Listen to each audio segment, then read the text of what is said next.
Thanks for listening to Lighthouse Baptist Church podcast. Lighthouse Baptist Church is an independent, fundamental Baptist church located in Pleasanton, California. This message was preached live in one of our regular church services. If you find this message a help, please feel free to subscribe. You can find out more about us at our website, lbceastbay.com. Now to the message. Make sure your Bibles are still open there to Genesis chapter 29. If you're not that familiar with the entire story, over this chapter and the next chapter too, it gets pretty convoluted a little bit. It gets kind of a little unusual as far as the family relationships go. But we're not going to go into all that today. If you've not studied that, I challenge you to do so. The next message will be all set and prepared to go. But trust you know a little bit about the story. As we just read it, it is an amazing love story that we have here with Jacob and Rachel. We find it was love at first sight. I don't know if you believe in love at first sight, but he was coming up. If you remember, he's on the run from his brother who was going to kill him. He just stopped by Bethel, got right with God, and God was putting him on the right path. And now he's headed to his father's family to find a bride. And so as he walks up, we just read it's the first time he's there, walks into town, goes to the well and finds the people. He said, I'm looking for my family. And he said, well, there they are. And in fact, here comes his daughter. And as you saw that, as he went and got the water for her, it bit him bad. It bit him hard. Oh, as he came to her, look if you would, please, in case you missed it. Verse number 10, and it came to pass when Jacob saw Rachel, the daughter of Laban, his mother's brother, and the sheep of Laban, his mother's brother, Jacob went near and rolled the stone from the well's mouth and watered the flock of Laban, his mother's brother. Now, this is the first time he's met her. This is the first time he's seen her. And Jacob kissed Rachel and lifted up his voice and wept. I guarantee you, it was love at first sight. And it wasn't just a little pitter-patter. It wasn't just well, she's pretty cute. It wasn't just, I hope I get to know her a little bit. Man, he was weeping. He was crying. He was all over himself in love with Rachel. And that love, he had it bad. And that love lasted a lifetime. And it was a very unique and special love he had for Rachel. And in fact, that love for Rachel spilled over to her two children, which ended up causing trouble later on. The two children she was able to give him was Joseph and Benjamin. If you know the story, we'll see later on about Joseph, the favoritism, and how much that Jacob loved Joseph more than the others, and Benjamin he was so concerned about him as well. But he had this special love that went with her. Now, we like to say, oh, wasn't that a wonderful start? Isn't it an amazing story? And they lived happily ever after. But it's not a happily ever after story. It was a badly dysfunctional family. I mean, you say, oh, I thought I was the only one that had a dysfunctional family. No, you're not the only one that has a dysfunctional family. Everybody's family is somewhat dysfunctional in one way or another. But this was a severely dysfunctional family, and we won't take the time to go into it, but it was primarily because they violated a key principle that God has in His Word and God has for His families. God's principle for family is one man, one woman forever. That's God's plan. That's how God instituted it. In the garden, He didn't make Adam and Eve and Louise and Martha. No, He made Adam and Eve, and that was the plan. And from then on, the idea was one man and one woman. And any time in the Bible, families violated that, walked away from that principle, it ended up in a mess. It just did. You don't find a home where there's more than one wife and it did not end or have difficulties in it. Whether it be David, whether it be Jacob here, whether it be Solomon, it just never turned out right. And so because they went against God's principle, it was just part of the main contributing factors of why this was a dysfunctional family. Now, we don't have time this morning, unless we want to get out of here just in time for the pretzels tonight, to go into all the details. But the idea, if you know the story, he served 7 years for Rachel.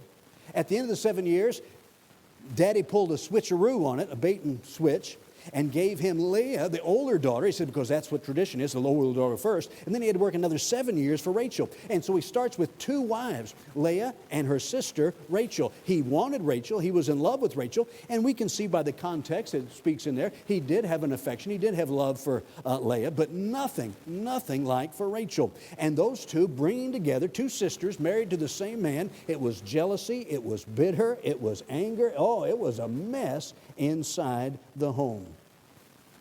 Now, as we look at that, you say, well, why did God permit that? Let me help you with something else before we get started. Just because God permits something doesn't mean He approves of something. See, He permitted these. He didn't bring a hammer down. He didn't get on to him for these extra marriages, these double marriages and this 2 or 3 wives.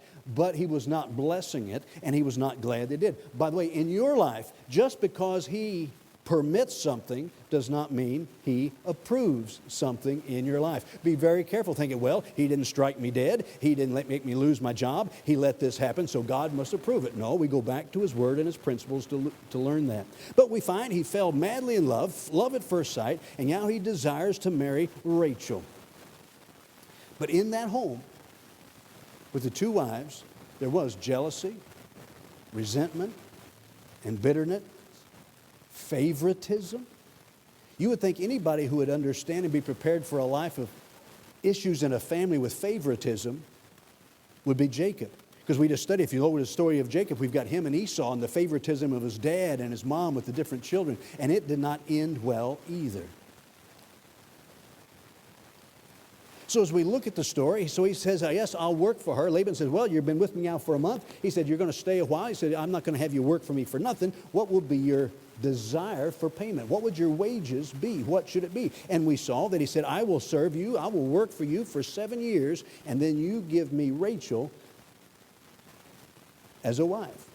And he agrees to do that. And then in verse number 20, here's the thought for this morning. This will help us. This is the focus of what we have for this morning. And Jacob served 7 years for Rachel. 7 years he worked. 7 years of seasons he worked, taking care of sheep, taking care of Laban's equipment, taking care of Laban's flock. And for 7 years for Rachel, notice what it says, and it seemed unto him but a few days for the love he had to her.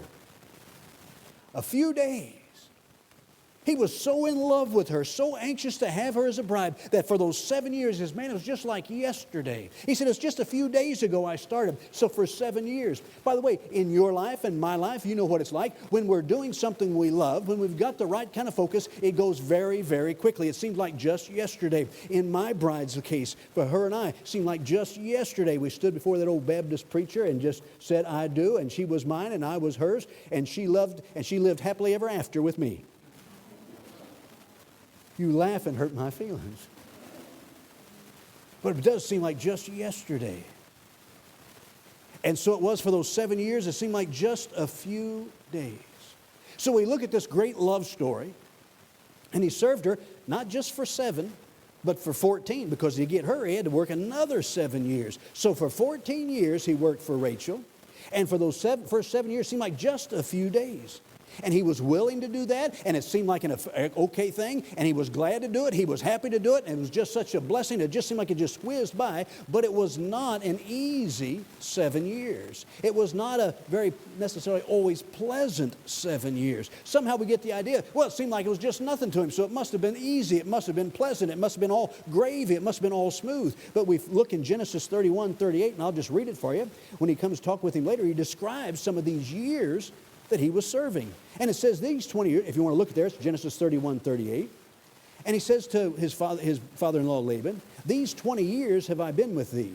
The ewes and thy she-goats have not cast their young, and the rams of thy flock have I not eaten. That which was torn of beasts I brought not unto thee. He said, the things while I was watching your flock and watching your animals, he said, when the animals and the beasts took them, he said, I didn't bring the bill to you. I didn't bring the account to you. I brought not unto thee, but I bear the loss of it. He said, I took care of the bill. I took care of the loss. Of my hand dost thou require it, whether stolen by day or stolen by night. He said, when they were stolen, when they were killed, he said, I took care of it all. I lost it all. I wrote it off on my account and not yours. Thus I was in the day of drought consumed me. He said, I had a tough time. He said, we had that big drought and we survived through that. And the frost by night, and my sleep departed from my eyes. He says, I was weary, I was tired, I was fighting the animals, and animals were killing your animals, and I bore the price, and I took the responsibility for that. He said, there was a drought that consumed me, and it was by cold by night. He says, it was a tough time.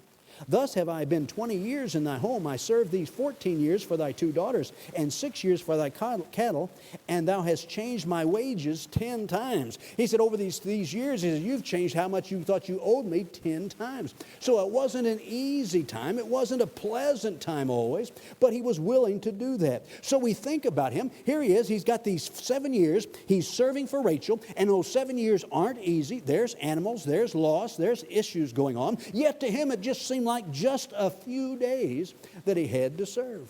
So here's the question for this morning as I was looking at that and praying about that. What was the force? What was the cause? What allowed him to go through those trials, to go through those troubles, to go through those hard times, and still he says, it was really worth it all. It was no real problem at all. He said, it just seems like a few days. And the Bible tells us how he was able to do that, how he was able to go through those 7 years of tough times, challenging times, difficult times, and yet it just seemed unto him but a few days. Look at the end of verse number 20, and here's the key, and this is going to be the help for us today. It says, but for a few days, for or because the love he had to her. Why did he work for 7 years? For the love he had. Why was there such joy in the end? For the love he had. Why did he suffer silently? For the love he had. Love, his love for her was the motive, the impetus for suffering and serving. Now, I hope you don't turn off your thinking this morning, but let God speak to your heart. That idea of love being the motive, love being the stimulus, love being the cause, love being the force behind it that allows him to serve. By the way, that's true in our homes. The force that allows you to serve your spouse, the force that allows you to serve your kids, the force that allows you to go through and say, still, it's a blessed time. It seems like just a few days we've been together. It seems like a few days as you watch your kids grow up. That force is for the love you have. Same thing's true in a church. How in the world in a church can we go ahead and serve when there's tough times, and sometimes people hurt you, and sometimes people aren't right, and it just seems to be difficult? Why? For the love that we have. It's true in our walk and answer and service to God. It's for the love that we have. So this morning, my challenge for me today and challenge for us today is, as a church, as Christians, as members and attenders of Lighthouse Baptist Church, is for us to learn that motive, define that key, and look at it in our lives that we might know how to serve God and serve God joyfully and serve God with pleasure and serve God so in such a way that it seems like just a few days. Because I guarantee you, when you start serving God like that, when you start serving your family like that, when you start serving God and family with that kind of love, it does go quick, it does go challenging, it does go with joy, and it does seem like just a few days. So I have to ask you, is your Christian life, the part of your Christian life, is that the longest part of your week? Oh, not for me. It wouldn't have been for him. 7 years is just a few days. So as we look at what he had to endure in those few days, those 7 years, which were just a few days, what did he have to endure that able to go very quickly? It was his humility. He had to endure humbling. It says in Hosea 12:12, talking about this story, and Jacob fled to the country of Syria, and Israel, that's Jacob's new name he got, served for a wife, and for a wife he kept sheep.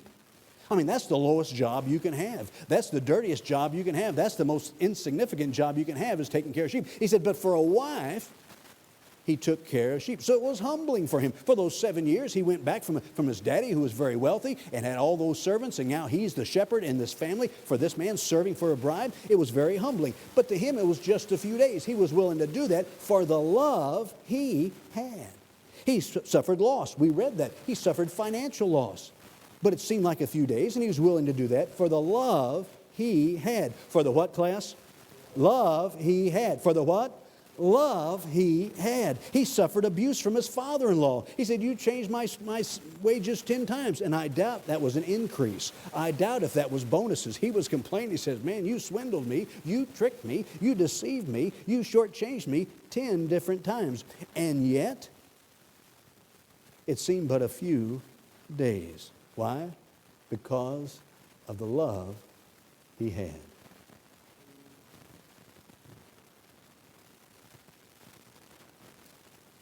How is it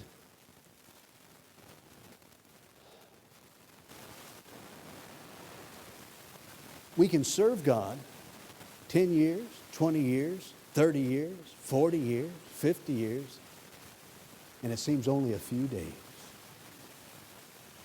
How can we serve Christ those number of years when sometimes we have heartaches because of people, sometimes cruelty, sometimes difficulties, as Jacob did with Laban, and still only seem like a few days? The answer is for the love we have. For the love we have. How did the martyrs, as they would tie them to the pole and set fire to them and watch those flames begin to build up, and we read about in the Fox's Book of Martyr, and see as their skin begin to burn and their bodies begin to burn, yet they were still preaching and still singing praises and still glorifying God. How in the world could they do that? For the love they had.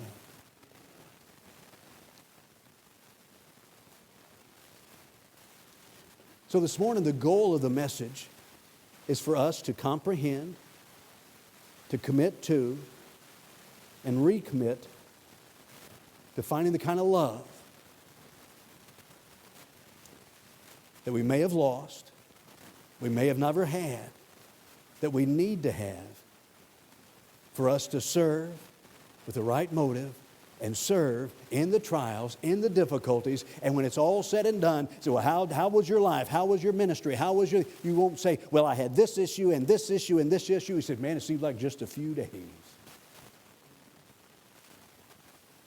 I look around the building today. I know some folks in here. You've been ministering and been with the Christ for many years. I hope it just seems like just a few days. I hope it's not focused on the difficulties. Hope it's not focused on the trials. Hope it's not focused on the things that pull us down and weakens us and get to the place where we begin to dread church and dread ministry and dread serving Christ and dread singing for Him and dread going to church. Instead, I say, man, I can hardly wait to get there. I can hardly wait to get in church. I can hardly wait to go. Why? Because of the love we have. See, the motive is love. It's not just the fact I want a pat on the back. It's not just the fact that, yes, Jesus promised rewards, but the love we have. So the goal this morning as we look at this amazing story, this love story, Jacob falling in love when he first saw it, but it said for those 7 years it seemed but a few days for the love he had. We need to reconnect with that love. The ladies sang about it. The choir sang about it. We sang about it. The love of God we have. We've got to reconnect with that love. As you sit here this morning and say, I'm really not stirred by the things of God. I'm really not excited about the things of God. I'm going through the motions because I'm supposed to. I'm going to the motions because the Bible says we should. I'm going to the motions because somebody else expects me. We ought to say, no, wait a minute. Something's missing in my life. Something's missing in my relationship. And what's missing is what we find here. For he said, man, those 7 years for the love he had for her. Have we lost it? Have we lost it? In fact, it's very dangerous, very possible for us to lose it. That's why in the church of Ephesus in Revelation 2:4 says, nevertheless, God said to them, I have somewhat against thee because thou hast left thy first love. You go back and look, they were serving, they were working. He says, but you lost the first love. You lost that first thing. And the first love for any church, the first love for any Christian is the love of Christ. Are you listening to me? It's not the love of finances. It's not the love of ministry. It's the love of Christ. That is the first love for every child of God. And when we begin to lose that, then everything's going to fall apart. When we begin to lose that, every church service is going to be 6 weeks long. Every time we have to minister is going to be a drudgery. And we'll look at our life and say, I'm not so excited and thrilled about it. But when we get that love back, when we can say about our life, boy, the ministry with God, the serving of God, it seems like just a few days over these 20, 40, 60 years because of the love that we have. So the goal in the prayer this morning is that seen in 2 Thessalonians 3:5 where it says, and I believe it's in your note, and the Lord direct your hearts into the love of God. That God would direct our hearts into the love of God. So this morning's not a deep theological thought. This morning's not something that's hard to understand, but a challenge from that little phrase where it says, it seemed unto him but a few days for the love he had to her. So how are we going to keep serving? For the love we have. How are we going to keep laboring as the times get harder and the difficulties come? And yes, persecutions may arise. How are we going to do that? For the love we have for Him. How are we going to enjoy the journey that we're on through the difficulties and through the losses and through the challenges, the good times and the bad? The answer is in that text. For the love we have. For the love we have. 2 points this morning. 527 subpoints, but 2 main points. We find from this text, this simple text, how to keep serving. How do we get the right motive? How are we able to keep going? How do we have that mindset where all of a sudden he said, I can't believe it's only been 7 years. You can't believe that's already done. Why? Because of that love he had. So how are we going to find that? How are we going to keep that? How are we going to gain that kind of motive? How are we going to have that in our hearts and lives? Very quickly, number 1, we need to find and keep a fervent love for Christ. We need to find and to keep a fervent love for Christ. Because again, we want so many things in this world. We want so many things in our church. We want so many things in our ministry. But the key is our love for Christ. For the love we have, that's going to motivate. For the love we have, that's going to give us the joy. For the love we have, that's going to keep us on the right track. We need to find and keep and kindle, if you will, a fervent love for Christ. That's why in 2 Corinthians 15:13 it says, for whether we be beside ourselves, it is to God, or whether we be sober, it is for your cause. For the love of Christ constraineth us. See, the whole goal is for us to let God develop in our hearts and our lives a very fervent love for Jesus Christ. And he said the love of God, the love of Christ constraineth us. The word constrain means to hold together.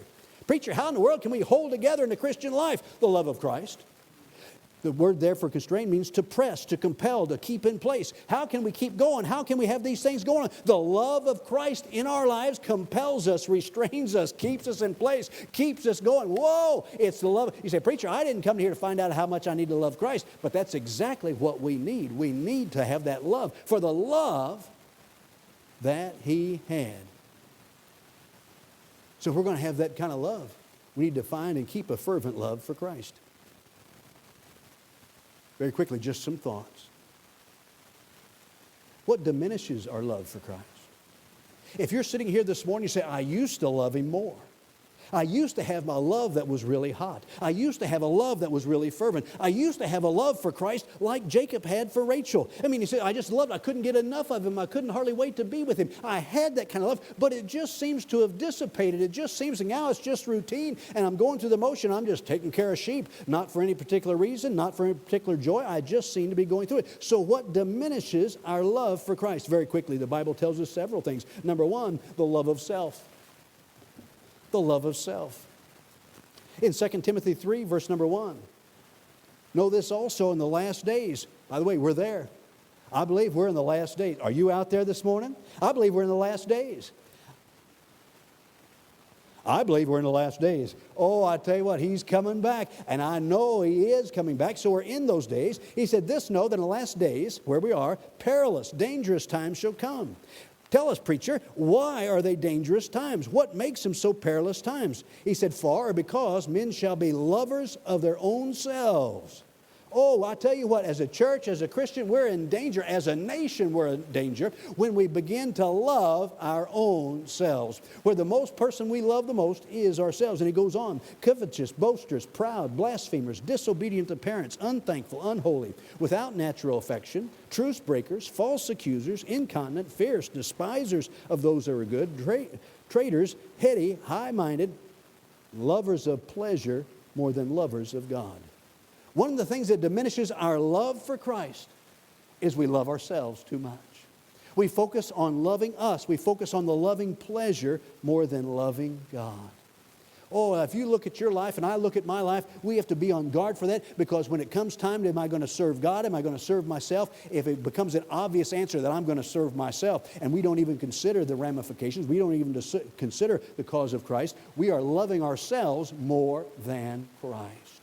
And when we begin to do that, we begin to lose that love that we had that stirs us up and moves us on and compels us to serve and brings that joy to our service. Love of self diminishes our love for Christ. Number two, the love of the world diminishes our love for Christ. Hey, I'm not trying to make us feel bad this morning. I'm trying to help us stir to have a love for Christ so that in our life we can say, for the love I have for Christ, I enjoy this journey. For the love I have for Christ, I'm willing to endure. For the love I have for Christ, I'm willing to keep going no matter how long it goes and what it takes because I love Him so. But what diminishes is love of self and love of the world. We know this verse, 1 John 2:15, love not the world. Neither the things that are in the world. If any man love the world, the love of the Father is not in him. So if I love the world, if the love of the world's philosophy, the world's way of being, the world's accolades, more than the love of Christ, they said, I don't have the love of the Father in me. In other words, if what occupies my mind is the things of the world, what occupies my heart is the things of the world. And again, we're not talking about the trees and the planets. We're talking about the philosophy and attitudes of the world. If the world is what I love for its goals and its aspiration, I'm looking for acceptance from that and love the world, then the love of the Father is not in me. So the more I love the world, the less I have the love of the Father. Again, that's just to challenge us. I have to look at my life. I can't believe we look at Jacob and he says, oh, for the love he had. The love of the world decreases our love for Christ. That's why it says in 2 Timothy, O Demas, it says, for Demas hath forsaken me, having loved this present world. He just loved the world and he says, I think I'll quit. He had been serving. I believe he loved the Lord. But now because he began to love the world, he began to get less and less in love with Christ, and he just eventually just passed off the scene. What diminishes our love? The love of the world, the love of self, and the iniquity of the world. The iniquity of the world. There in your notes, Matthew 24:11, and many false prophets shall arise and shall deceive many, and because the iniquity shall abound, because the sin around us shall abound, the love of many shall wax cold. Brother Roy, I think that's what we're seeing in our churches all the time right now.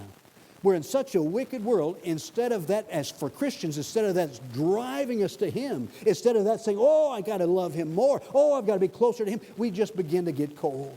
We begin to get indifferent. We watch the filth on the television, you listen to the things on the news, and all the things that are in your workplaces that are trying to tell you what's right when the Bible tells you it's wrong, and all those things. And because iniquity abounds, our love for God, our love for His word, the love just begins to wax cold. So you sit here this morning, like I might be standing here this morning, and say, you know, my love is just cold. My love is not what it ought to be. Is it because I love myself too much? Is it because I'm loving the world? Or is it just I've let the iniquity and the sin of this old world chill my love for Him? By the way, the iniquity of the world will affect our love. It will, I guarantee it. That's why, guess what? You got to be in the world. You don't have to be of the world, but you got to be in there. And if you're at work 8 hours a day, 9 hours a day, 5 days a week, but you're in church 1 hour a week, guess what's going to have the biggest effect on your life? If you're not reading the Bible, if you're not praying, if you're not walking with Him, and you're going to say, why isn't my heart stirred? Why? Because the iniquity of the world is abounding and our love waxes cold. So how? How can I have that kind of love? How can I have that kind of motive? It just seems like, I just love serving God so much. After 60 years, you say, I wish I had another 60 years. After 80 years of serving, I wish I had another 80. It's been too fast. It was too quick. How can I have that kind of mindset? It's all because of the love we have. Love is the key. We see what diminishes it very quickly. How can we grow it? How can we grow it? You say, okay, preacher, I know I need it. I know I want it because I don't have it or because I had it and I've lost it and it's cooled off. How can I build? How can I grow in this love for Christ so that in my life, when I get to the end of my life and I say, man, it's just been a few days of serving Christ. Well, it may have been 50 years, 60 years, but it just seems like a few days. Why? Because I loved it so much. Because I loved Him so much. How can I build that? How can I build that in my life? Number one, Purpose and practice it. Purpose it and practice it. You say, what are you talking about? Just decide to obey. Just decide to love. Did you know you can decide to love? You can decide to love. Because love, real Bible love, Christian love, well, the love God talks about isn't a weird feeling that you have.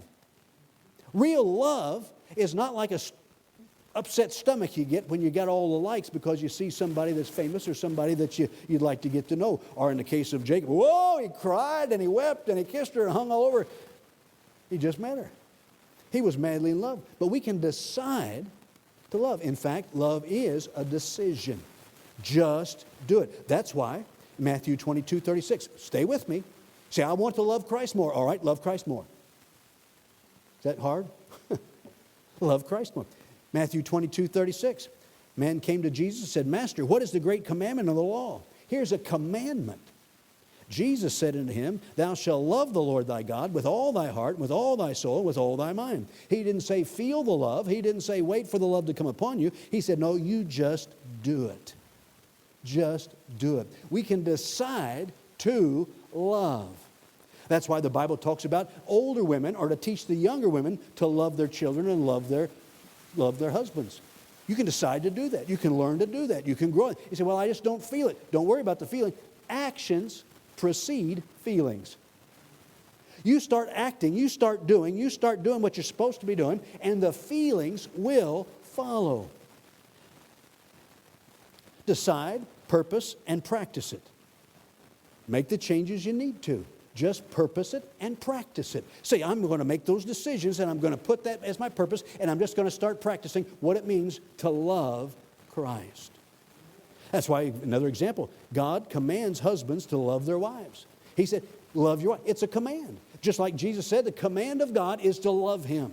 So I just need to obey. Okay, God, so I'm going to love you. I'm not going to wait for some feeling. I'm not going to wait until I get squishy in my stomach. I'm just going to love Him. Husbands, love your wives. It means you decide to, you practice it, and you've been prepared for it. You just do the things love. Whether it be flowers, whether it be kindness, whether it be sacrificing, whether it be telling them, it's what you're doing. You love them. How can we grow in our love for Christ? Purpose and practice it. Just say, I'm going to do it. I'm going to do it. Tomorrow morning in your prayer time, spend some time telling God how much you love Him. Say, God, I want to love you more.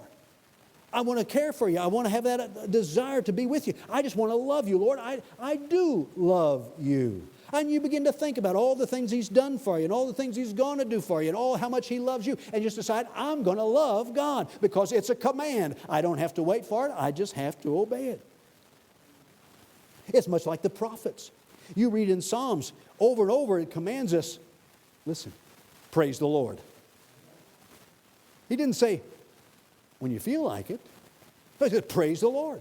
So, well, I don't feel like praising. Praise anyway. And guess what? Again, the actions precede the feelings. You start praising God, you'll start all of a sudden feeling like praising God. You just start praising Him. Now, fellas, for example, praising your wife. You ought to praise your wife even if you don't feel like it. Fellas, you just missed the chance. All right. But you start praising her pretty soon, you'll believe it. And you'll like it. And you'll do it. Just start. Just start. Find and keep a fervent love for Christ. That gives you the motive for the love He had. For the love He had. Moms and dads, when your kids look at you and in your walk with Christ, do they say, boy, I can tell Dad has a love for Him. I can tell Mom has a love for Him. Why do we keep going? Why do we keep enjoying? Why do we have that motive where it just seems like a few days? It's been a wonderful trip. Why? For the love He had. Number one, how do we make it grow? We purpose it and practice it. Number two, we prioritize it. As I said, this is a different kind of message for me, but it's just all Bible and it's all going to help. Prioritize it. Prioritize. Prioritize what? The love of Christ. Make it your top priority. Your top priority of love should not be yourself. The top priority of love certainly should not be the world. Your top priority of love shouldn't be your kids, shouldn't be your spouse. It is Christ. That's why Jesus said in Luke 14:26, if any man come to me and hate not his father and mother, again, He's not wanting us to hate We've been through that. It means we love Him so much, it looks like we hate the others. It means it's almost insignificant compared to our love for Him. If any man come to me and hate not his father and mother and wife and children and brethren and sisters, yea, and his own life, also he cannot be my disciple. We just need to prioritize it. My most important love in my life must be Jesus Christ. If I'm going to have that fervent love, if I'm going to have that power to motivate me to serve Him and go the long haul and enjoy my trip, so it seems like just a few days, my love for Him's got to be priority. Again, as I've said so many times, you put Him first, everything else falls into place. Every single time. In fact, Jesus asked Simon Peter in John 21:15. So when they had dined, Jesus saith to Simon Peter, Simon, son of Jonas, lovest thou me more than these? Now, I don't know if He's talking about more than these other disciples or more than the fish they just ate. But either way, He says, is there anything you love more than me? Lovest thou me more than these? He saith unto him, Yea, Lord, thou knowest I love thee. He saith unto him, Feed my lambs. And He asked him 3 times, Do you love me? Do you love me? Each time He gave an answer. Do you love me? He said, Yes. Then feed my lambs. Do you love me? Yes. Then feed my sheep. Do you love me? Yes. Then follow me. We have to prioritize our love. And so as we sit here, do you have any love for Christ? Has it waxed cold? Has it got cold? If not, no way we'll be able to say, man, it seems like just a few days. Wish I had some more. It was worth it all. So, prioritize it. Practice it. And purpose it. And 3, perfect it. Perfect it. Notice there in your notes, 1 John 4, verse 16. And we know and believe the love that God hath to us. Let me just stop right there. Do you believe the love God has towards you? I hope you do. That ought to cause a shout. The love of God hath to me. Wow, God loves me. God loves you. Oh, what an amazing thing. He doesn't just like us. He just doesn't put up with us. He loves us. And so it says, and we have known and believed the love that God hath to us. God is love. And he that dwelleth in love dwelleth in God, and God in him. Herein is our love made perfect. Word perfect means complete, mature. It's complete, it's mature, it's grown up into. Our love is made perfect. That we may have boldness in the day of judgment, because as He is, so are we in this world. There is no fear in love, but perfect love casteth out fear, because fear hath torment.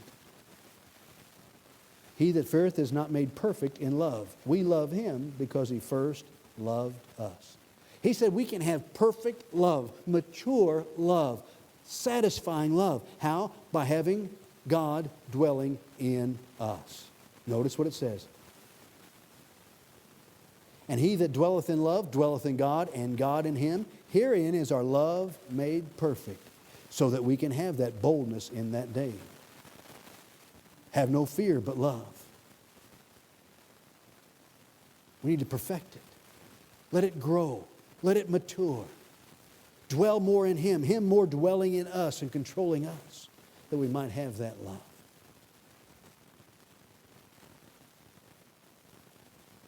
By the way, Jesus gave Himself and served us for the love He had for us.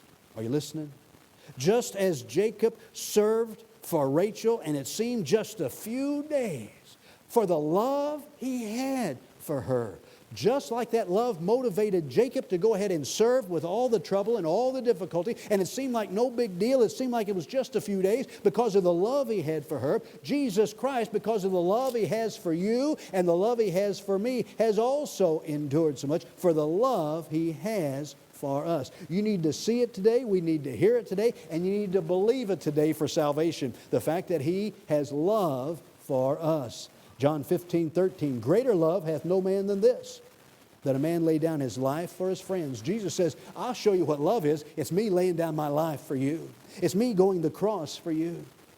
That's why in Romans 5:7, For scarcely for a righteous man will one die. He said, it's possible that somebody might die for somebody that's righteous, somebody that's really good, somebody that's really great. He says some might do that. Yea, peradventure, for a good man, some would even dare to die.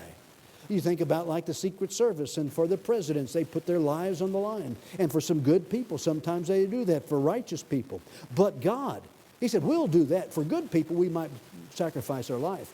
But God commended her, showed his love to us in that while we were yet sinners, in other words, not good, not righteous, but in fact just the opposite, sinners, while we were yet sinners, Christ died for us. Why? Because of the love he has for us.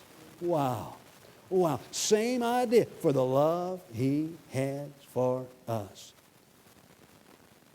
Ephesians 5:2, and walk in love as Christ also loved us and has given himself for us an offering and a sacrifice to God. Revelation 1:5, unto him that loved us and washed us from our sins in his own blood. You can't get away from the sacrifice of Jesus Christ without knowing the love of Christ for us. Woo! As he hung on the cross, it wasn't because I have to, it wasn't because it's something I need to do, as he says, because I love them. Wow. And Jacob served 7 years for Rachel, and it seemed to him but a few days, for the love he had to her. How are we going to be motivated for the love we have? How are we going to have the joy we need for the love we have?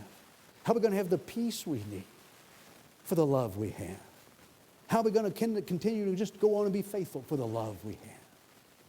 Well, I'm just going to set my feet and determine. No, it's that love.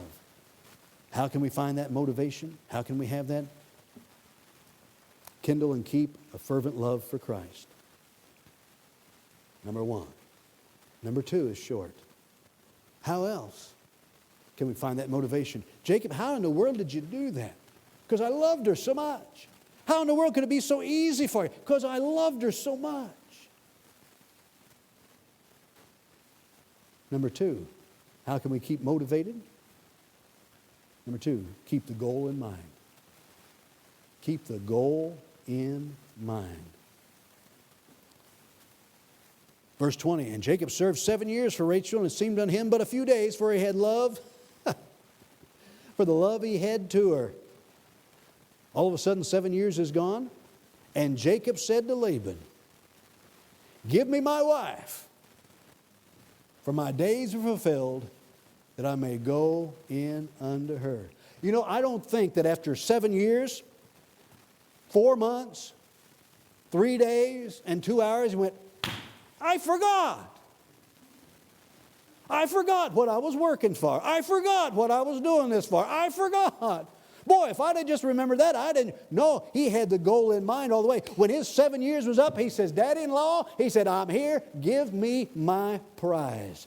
Give me my bride. Give me my wages. Oh, ladies and gentlemen, how are we going to keep going? We got to have the love of Christ. We got to have that love so it just seems like everything else is minuscule compared to that. For the love we have, but we also got to keep the goal in mind. I'm glad God's given us a goal in this old Christian life. That's why it says in Galatians 6:9, let us not be weary in well-doing. Don't get tired in doing right. For in due season, in other words, at the end of our season, at the end of our time, we shall reap if we faint not. Philippians 3:13, brethren, I count not myself to have apprehended, but this one thing I do, forgetting those things which are behind and pressing forth unto the things which are before, I press toward the mark for the prize of the high calling in God.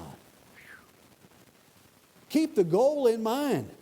Man, Jesus is coming back. It could happen today. We could be called out of here. You might live, though, another 40, 50, 60 years, and Jesus hasn't come yet. But one day it's going to be over, and one day we're going to stand before Him. We've got to keep the goal in mind for the rewards and the crowns we can give back to Him, and a life that's pleasing to Him, and a life that glorifies Him. We've got to keep the goal in mind. Boy, when His 7 years were over, He says, I'm ready for my prize. What do you think kept Him going? Yes, it was His love, but also the fact He kept the goal in mind.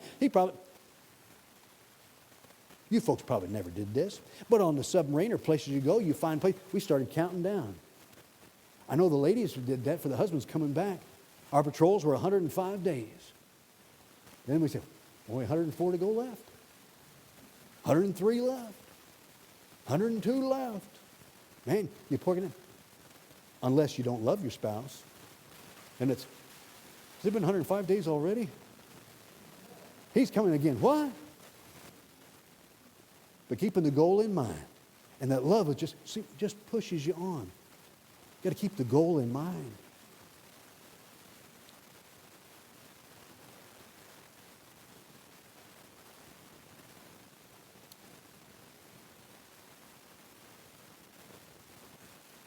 Jesus is our goal, or Jesus had the same goal.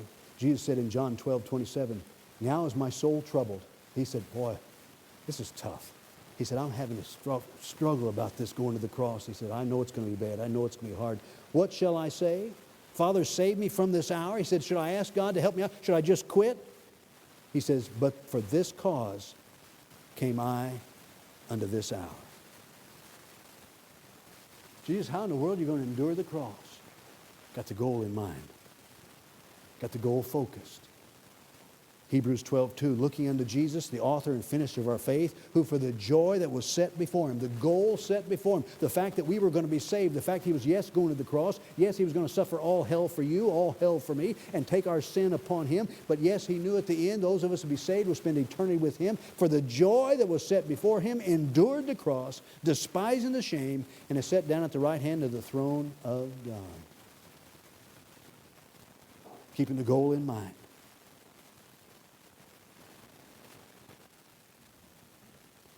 And Jacob served 7 years for Rachel. And they seemed to him but a few days. Because life was easy. No. Because he had all the possessions in the world he wanted. No. For the love he had.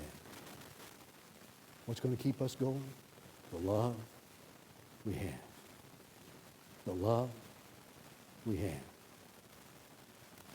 So I have to ask you this morning, first question is, are you saved? In other words, if you died right now, are you 100% sure you'd go to heaven or not? Or maybe you just don't know. I'm glad God loved me so much, he paid the price. He loved me so much, he was willing to go to the cross. He loved you so much, he was willing to go to the cross. Do you know for sure you're saved? If not, you need to be saved today. See, the Bible says we're all sinners. All of us. And because of our sin, we deserve a place called hell. But God loved us so much, he died for us, paid the sin debt, that we don't have to go there. Why? Because he loved us. And if we come to him, calling upon him, trusting him, believing what he did on the cross of Calvary for us, he says he'll save us. Whosoever shall call upon him, Lord, shall be saved, and saved from hell. You need to be saved today. Saved today. Say, preacher, I am saved. All right, I have to ask myself, just like I want you to ask yourself, how's your love today? How's your love? Really pretty obvious. You can tell by how you live, how you act, what you do, what you say, how you feel.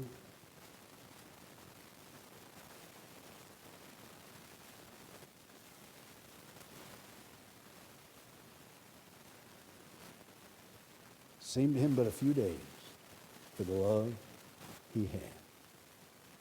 Lighthouse Baptist Church, Christian, let's learn to love him again. Love him again. Love him again. So how in the world at the end you say, boy, that was a tough job, but you know it was all right? That job wasn't so bad. Why do you say that? Because of the love I have for him. Boy, you've been doing it a long time. You haven't seemed like just a few days. Why? Because I love him so. I love him so. Let's check our love this morning. Let's bow our heads, please. Thanks again for listening to Lighthouse Baptist Church Podcast. Find out more about us at our website, lbceastbay.com. I hope you can visit again real soon.